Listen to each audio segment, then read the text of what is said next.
My parents wanted me to be an attorney because they said I was good at arguing. So I argued my way into fashion school, turned their pool table into my cutting table, and started making custom clothing.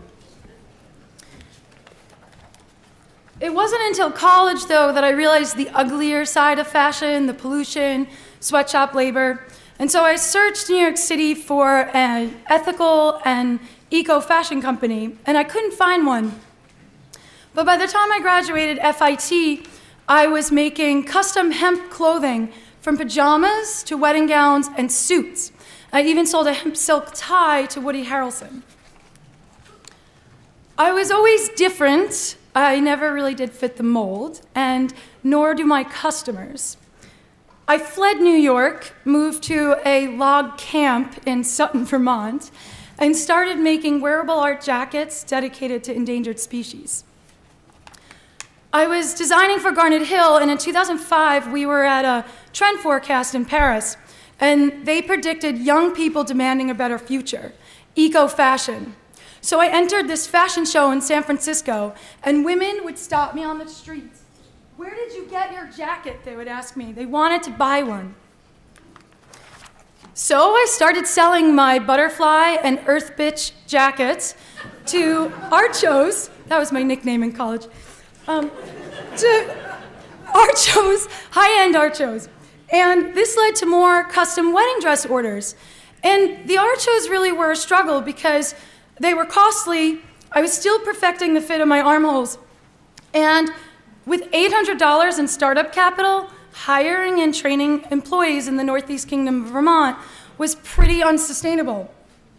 So I applied for a marketing grant through the USDA, and I won $4,000 in a business competition through the NVDA.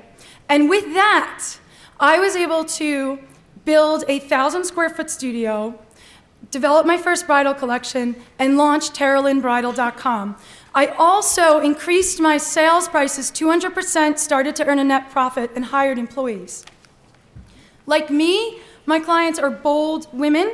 They choose ethical, sustainable products. They love wildlife, and they can afford their sophisticated lifestyle. They travel to me from across the nation and internationally.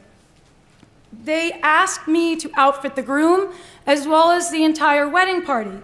And this year alone, I declined 23% of orders because of timing. I just do not have the manpower to fill every order. Since 2012, the alternative wedding market has been growing. Diversity is celebrated, men are more marketable, custom, handmade, and unique is trending. Brides find me online through organic search looking for bohemian, cotton, hemp, eco-friendly, vintage, custom-made, non-traditional, natural wedding gowns. 50% of my visitors are referrals from other sites, a bulk of which come through a blog called Offbeat Bride.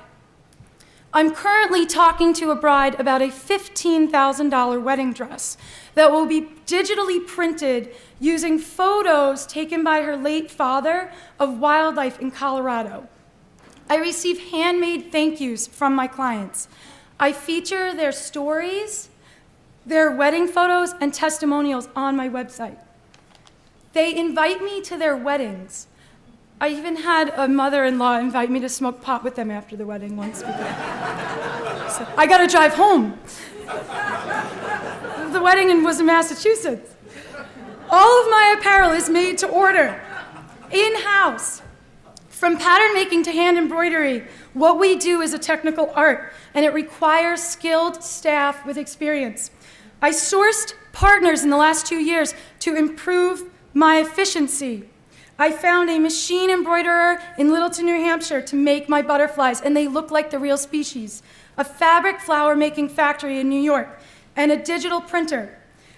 This all allows me more time to focus on design and customer service, and it is really important for you to understand that our clients love coming to Vermont, they love coming to my studio, they love seeing their dresses being made, and they love being part of the process. I am looking for a $150,000 investment to grow my couture fashion house. Of that, $50,000 will be used for marketing, $20,000 for product development, $30,000 would be set aside for equipment, and $50,000 cash for contingencies as we grow beyond my conservative projections. For that, I am offering 15% of my company. With $150,000, I will build brand name recognition of Tara Lynn.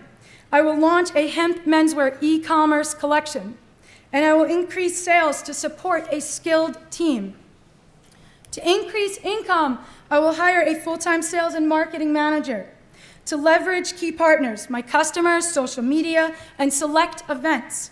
I will work with key partners to increase efficiency in production, and I will source a manufacturer for our men's hempwear line so that we can increase revenue while we focus in-house on custom orders. I will leverage our personal, special, unique personal service and double our markup. When Sueño and her mother came to my studio, she wanted a natural fiber wedding dress. And with trout and morning glories and dragonflies, and her mother looked at me with like a cry for help that this girl wants trout on her wedding dress. But on her wedding day, her father was in tears when he saw this trout leaping up for a dragonfly. It was hand-painted on the underskirt of her dress. And she said the experience was invaluable. As I grow a sustainable couture house in the Northeast Kingdom of Vermont, I invite you to be part of this very special venture and every unique story. I want to thank you all for the advice, the questions, and the encouragement that you offer, because I am learning a lot about my business through this experience. Thank you.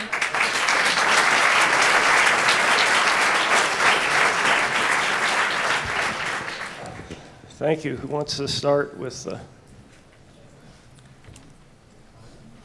questions? Bob, you're always good at starting.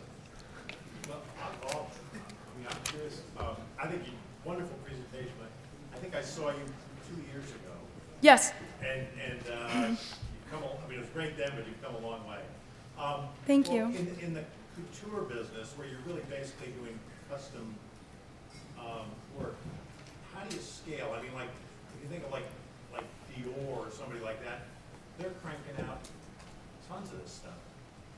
And I mean, A lot of couture houses, they actually don't make money off of the couture that they do, because the fashion shows they do and the expenses of their advertising and marketing are really high. And they make a lot of their money on the handbags and perfume. And I feel like I have a different model because I have this really special niche market that with the environmental component and everything, it's different. So I plan on increasing prices as I grow and keeping the volume lower. And so it'll be a little bit more exclusive. so different model than the traditional. Yes, yes. They also pay their seamstresses about $75,000 a year. I wouldn't mind making that, but that's high. Kyle? On that thread of scalability, to get to $500,000 or whatever the revenue cap is as the pinnacle of the business, what's your next step after that? Is that where it stops and you just cruise?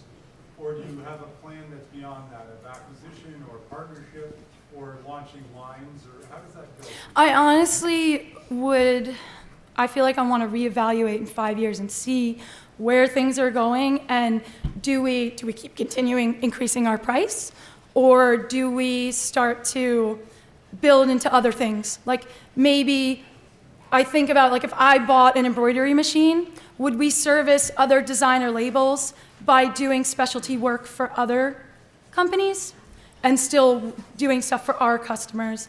And I just can't wait to see what happens with the men's market, because it's totally not. I've only got 2 competitors, Armani and a small company in Colorado, so that could really go somewhere. So we'll do Chuck next and then Deb. Do you have any sort of like a unique down market type target, like items that you think might fit in with this? I mean, I don't know. It seems like there might be something that you could really do at scale like make thousands of them. Well, I still want to sell the dresses we sell that are $600 to $2,000 or $2,500 range. I don't want to lose that, and that is something that could be mass manufactured. There are about 7 to 10 other wedding dress designers out there in the U.S. that are making eco wedding gowns, and we've all sort of been staying at the same size. Some of us are a little bigger than others. But one company started wholesaling an event at the Piers called Wed Altered, and I'm friends with the owner of that business. And so there are a couple of these companies that are wholesaling, and they're like, the fact that eco fashion, eco bridal is now being sold at the Piers at this group, called Wed Altered, that's something I've been considering as well. But I just feel like what I do best right now is the custom, and I want to grow it from there and then branch out. Deb, I had you next. I second staying custom, and I'm really excited about your men's hempwear. I don't Thank think you. that's enough of a market. I mean, I don't think there's enough out there to serve that market. I think it's a potential that could be huge. Yeah. Stay focused, don't burn out, and don't try to be everything. Stay on that. Yeah, I mean, I'm looking at like 50 to 150 sales a year right now, trying to get to that point. I want to get to that point so I can sustain the staff that I need. Like, I would need to make at least $300,000 a year to sustain the minimal amount of staff that I need to grow the business. You want to follow up? Why are you starting, or want to start low in price and not just go for that? Because I think the market's there. You mean low in? Like scaling, you said you're going to increase your cost and increase the price of your products over time. Why? Oh, I'm going to increase the price of my product next year. I'm increasing the price of my product. I'm doubling the price of my products next year. And I want a sales and marketing manager to help me find more brides that want $15,000, $20,000 wedding dresses and have that ability to, I mean, there was this one wedding. Okay, I made the suit, I made the mother of the bride, I made the gown. These people own an apartment on the west upper side of Manhattan. They let me stay there like 5 different times that year while I was doing development in New York City. I could have done the entire bridal party if I had the manpower for this family. And her mother bought an Earth Bitch jacket for me. So, I know, she's so cool. So, I think we're out of time, unfortunately. Thanks. okay. Thank you.